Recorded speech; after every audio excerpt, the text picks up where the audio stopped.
नमस्कार, आप देख रहे हैं द न्यूज रेड और मैं हूं आपके साथ मनीषा पुंडीर। मैं लेकर आई हूं भारत और नीदरलैंड के बीच एक तीखी कूटनीतिक बहस की खबर। जी हां दोस्तों, भारत और नीदरलैंड के बीच इस वक्त एक बड़ी बहस चर्चा का केंद्र बनी हुई है, जिसमें प्रेस की आजादी, अल्पसंख्यकों के अधिकार और भारत की लोकतांत्रिक छवि अहम मुद्दा बन चुकी है। दरअसल नरेंद्र मोदी के नीदरलैंड के 2 दिवसीय दौरे के दौरान संयुक्त प्रेस वार्ता में डच मीडिया ने भारत में प्रेस फ्रीडम और अल्पसंख्यकों की स्थिति को लेकर सवाल उठाए हैं।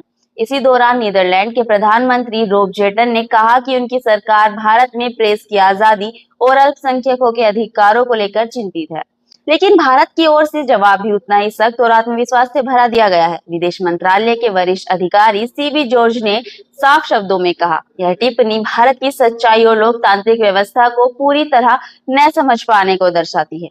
उन्होंने आगे कहा कि भारत दुनिया का सबसे बड़ा और मजबूत लोकतांत्रिक देश है, जहां मीडिया पूरी स्वतंत्रता के साथ काम करता है और सरकार की आलोचना तक खुलकर की जाती है।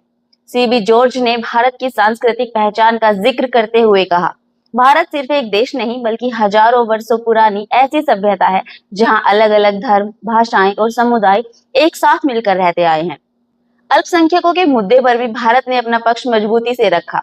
सरकार की ओर से कहा गया कि आजादी के समय देश में अल्पसंख्यकों की आबादी लगभग 11% थी, जो अब बढ़कर 20% से ज्यादा हो चुकी है। भारत का दावा है कि यह देश की सभी समुदायों को एक साथ लेकर चलने वाली व्यवस्था को दिखाता है।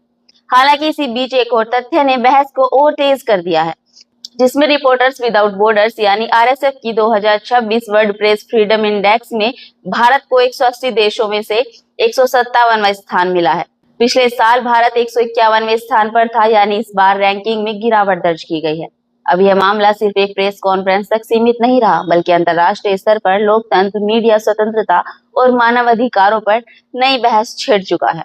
भारत का संदेश साफ है, किसी भी लोकतांत्रिक देश पर टिप्पणी करने से पहले उसकी सामाजिक, सांस्कृतिक और राजनीतिक व्यवस्था को गहराई से समझना जरूरी है। विशेषज्ञ मान रहे हैं कि यह भारत की नई कूटनीतिक रणनीति का संकेत है, जहां पश्चिमी आलोचनाओं का जवाब अब सीधे, स्पष्ट और आत्मविश्वास पूर्ण अंदाज में दिया जा रहा है। हालांकि प्रधानमंत्री के इस दौरे में व्यापार, तकनीक और ऊर्जा जैसे कई अहम मुद्दों पर सहमति बनी, लेकिन प्रेस फ्रीडम और अल्पसंख्यक अधिकारों को लेकर दोनों देशों के बीच मतभेद साफ दिखाई दिए हैं।